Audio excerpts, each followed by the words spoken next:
Hey everybody, how you doing? And this is in preparation for the Las Vegas Stadium Authority meeting later today in Las Vegas at the new digs of the Las Vegas Convention and Visitors Authority. And so with that, I begin. As the Oakland A's Las Vegas Ballpark moves toward the pivotal December 5th, that's today, Las Vegas Stadium Authority meeting and its eventual 2025 groundbreaking, Zenny 62 Media finds more evidence of fake news posts by some media outlets. The overall gist of these truth bending takes is that the cost of the ballpark went up, but there's no mention of the revenue needed to pay the price or the fact that that increased as well.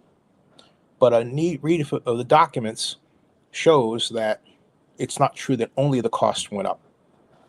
The December 5th Las Vegas Stadium Authority meeting is just a few hours away from us now, and yet we have a number of long-headed reports from outlets like, well, let's take Field of Schemes. I think that's an appropriate one to use.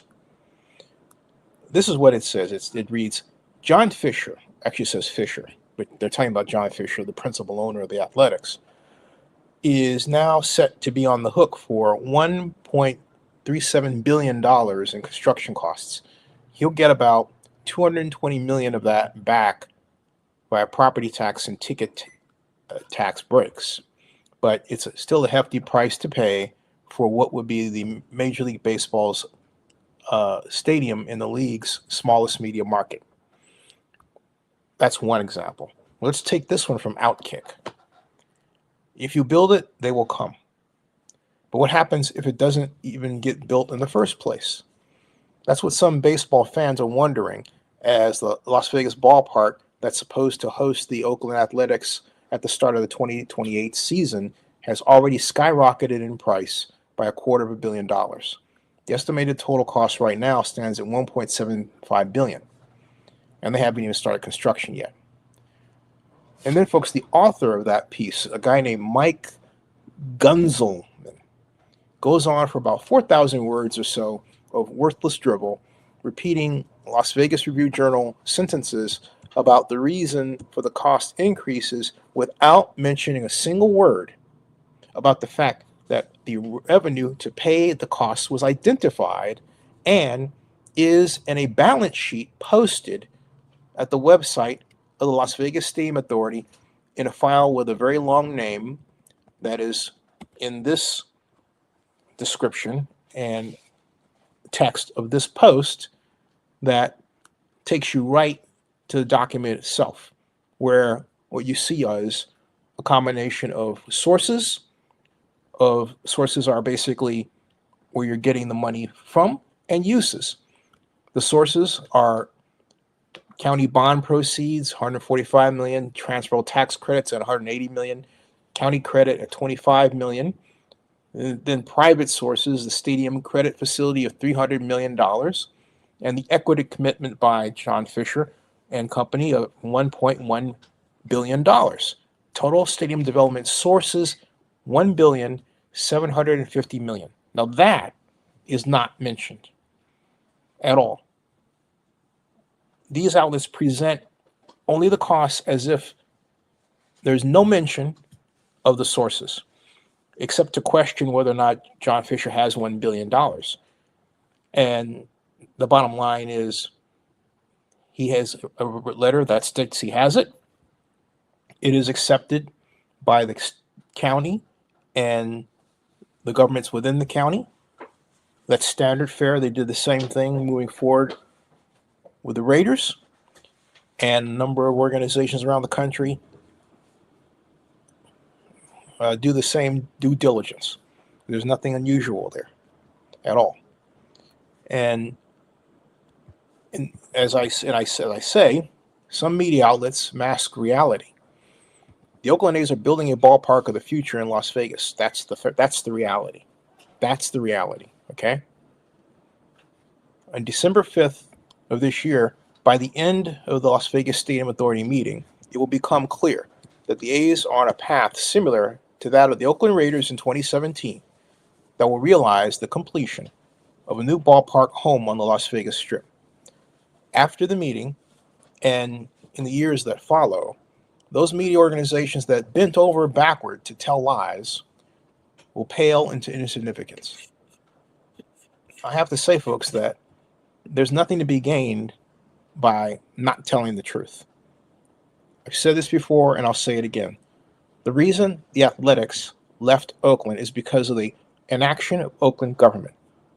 The city of Oakland did not use the tax increment financing legislation that Oakland Athletics President Dave Cavall partnered with Oakland Mayor Libby Schaaf, Assemblyman Rob Bonta, and State Senator Nancy Skinner to create SB 293 Skinner, and also the Assembly Bill 1191, which would speed the process of development. And so the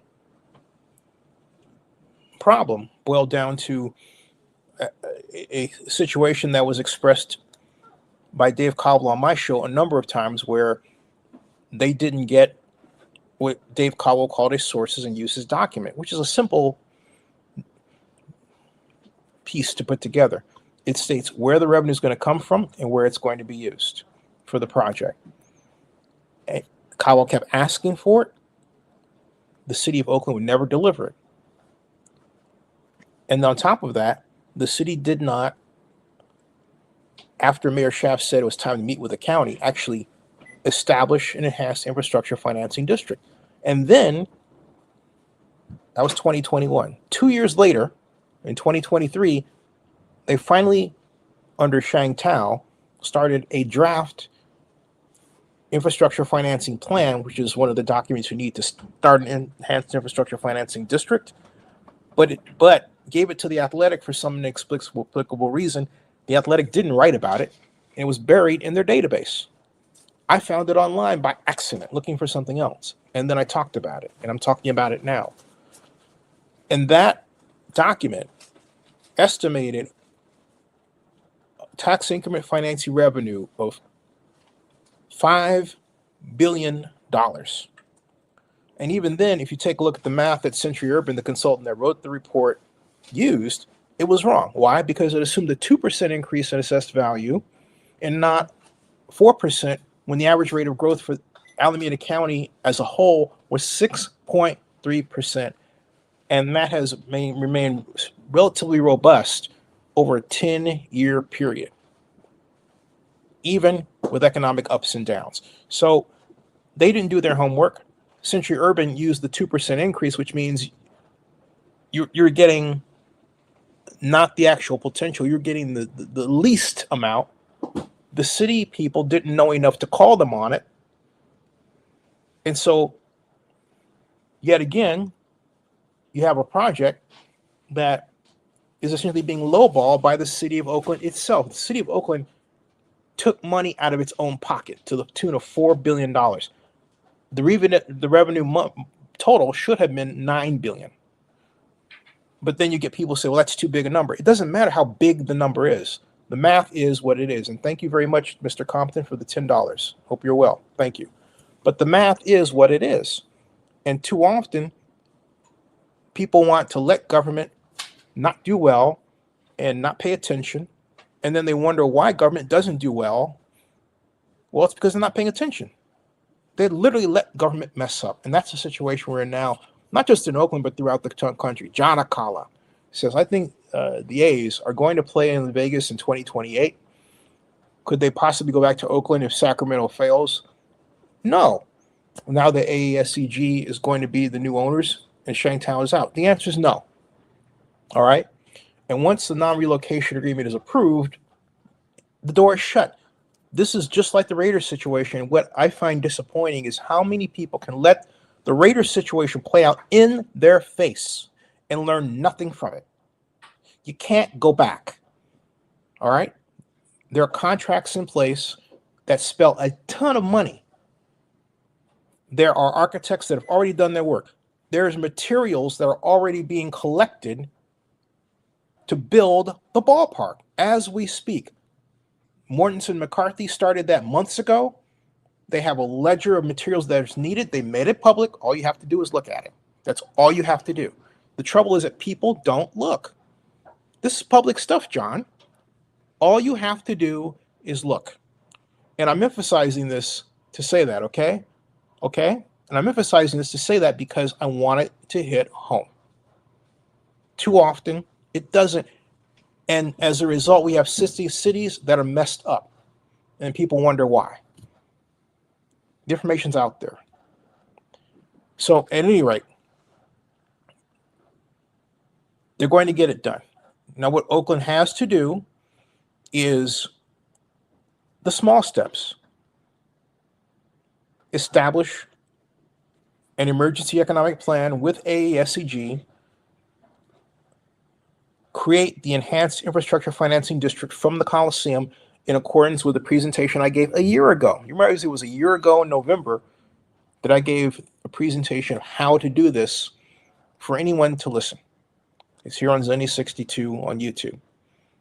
It was part of the agenda for the November Oakland Alameda County Coliseum Joint Powers Authority meeting. Now we're in December.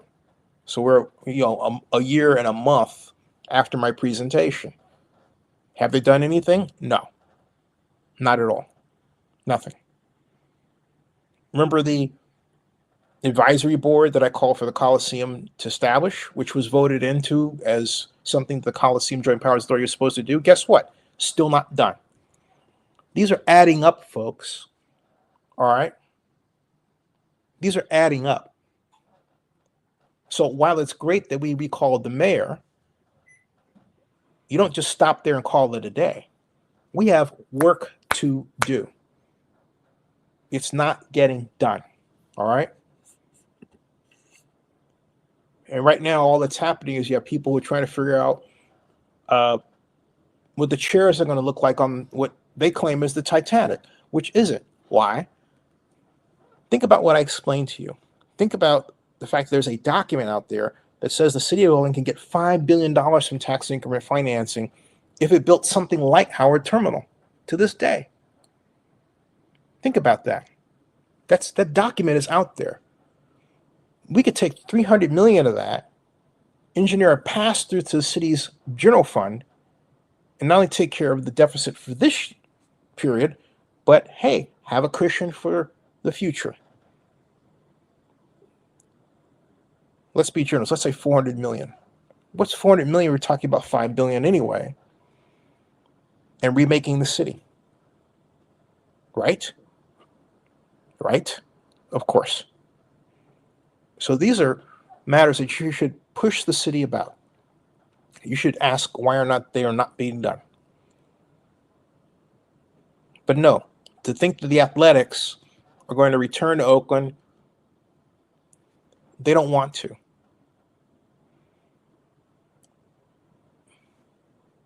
Who's out there right now trying to reverse the course in Sacramento? Nobody.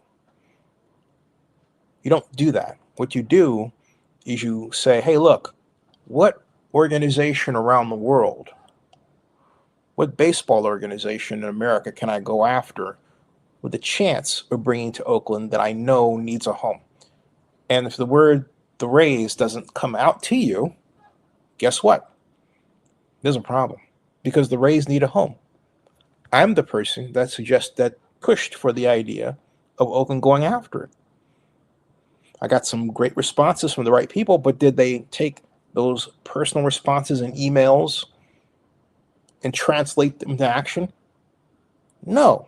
Were they the people to have done so? Yes. Yes. Can we still do it? Yes. See, there's idea and there's action. We used to be full of ideas and we did some action, but now we don't have a lot of ideas at all and we have no action. You want proof of how little action we have? We have so little development action that more often than not, the planning commissions, City of Oakland Planning Commission's Design Review Committee meetings have been canceled. Why? There's no new proposals to evaluate. It's ridiculous. We have a situation where we have focused only on housing, nothing on economic development, not bringing any new business in. And yet we think we're going to solve our future budget problems without bringing in revenue. Getting to a point where you're cutting is not always the best idea, especially if there's money out there to be made, either by tax increment financing or new businesses or some combination of both, ideally. The way we're handling it right now is ridiculous. And you always have some newbie that comes along and thinks, I know how to cut it. And if we do this, we'll just freeze this. Well, okay, well, what about next year? What about covenants that kind of prevent you from freezing salary growth, right? And what about the fact that we don't go after businesses? I keep saying that again and again and again. These are the basics of city development. The more businesses you have, the more tax revenue you make for the city so that the city can, pay for services to keep the streets clean and safe and the jobs plentiful. That's the basic idea of urban development. Do it. This stuff is ridiculous. All right. Thank you very much. And thank you very much, Dave. It's great to see you. Hope all is well. As Arnold Schwarzenegger would say, I'll be back. See ya.